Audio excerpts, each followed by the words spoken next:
Louisiana Beer Reviews, Special Edition, Presidente Beer Revisited.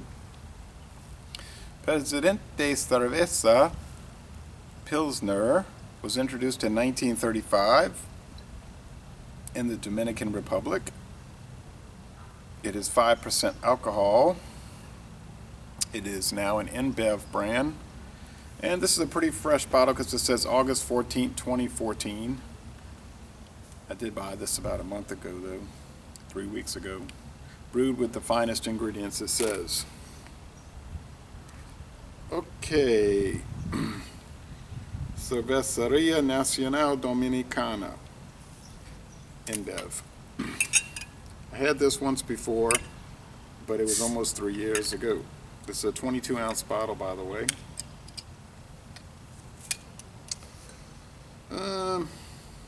Beer Advocate says poor. The bros say awful. 3 out of 100 on rate beer. 33 out of 100 for the style, however, and a very fine score on the Beer ME, which would be like a B or a B+. So some people like it, I guess. It's about 3 in the afternoon. Sun is way up there here in daylight savings time. I see some smoke for sure. Well, it's a green bottle. Hope it's not skunked. I pulled it out of the cooler in Kenner, Louisiana. It wasn't exactly in a wrapper or anything to protect it from the light. Oh well, thick white head and a straw appearance with lots of bubbles. It's a little haze on it though. It has a little haze. You probably can see that.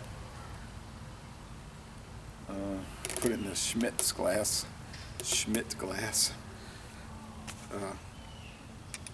Guess it'll be okay. Pilsner type glass. No skunk whatsoever.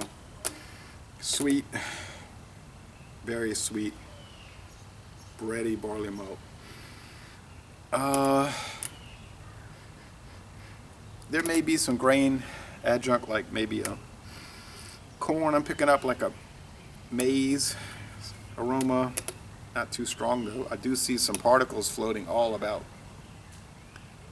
Definitely lots of little particles. So it's not the most filtered thing you ever wanted to see. Now the Presidente Light I really liked that beer.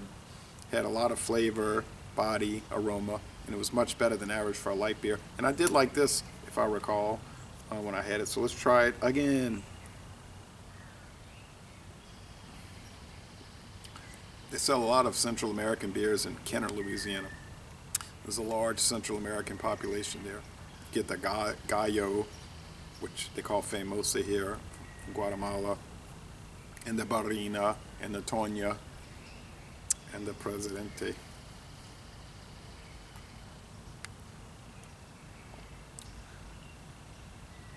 Yeah, real sweet, barley malt, some other grain, I suppose, a nice hop bitterness, a little grassy there.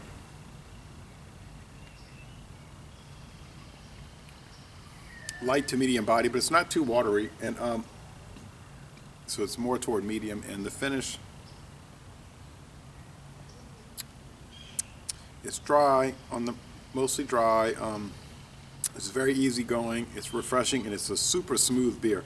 I was very impressed by this Presidente the last time and the light because they're so smooth.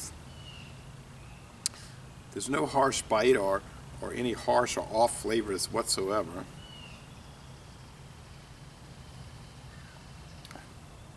I'm not picking up any green apple or buttery notes or any kind of oddities.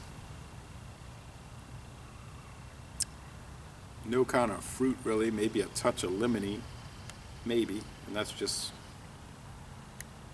stretching it. Mostly just tastes like a mass-produced Pilsner beer. I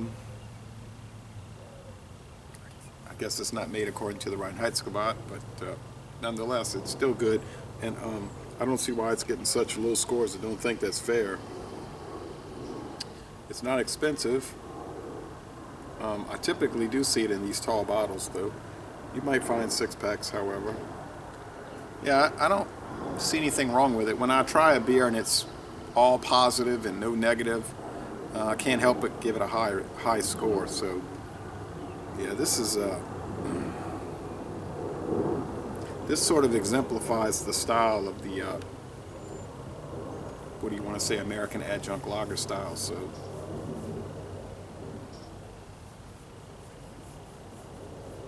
for beer overall, it's a solid B+. Been making it since 1935 for 79 years. For the style, it's an A. It's a most excellent American adjunct lager. So, laissez-le bon temps rouler. This is a really delicious, easygoing, nice after-work beer like I'm having it now. And I'm going to end this review by saying, y'all come on down to sunny and warm today by 77 degrees here on March 10th, southeastern Louisiana.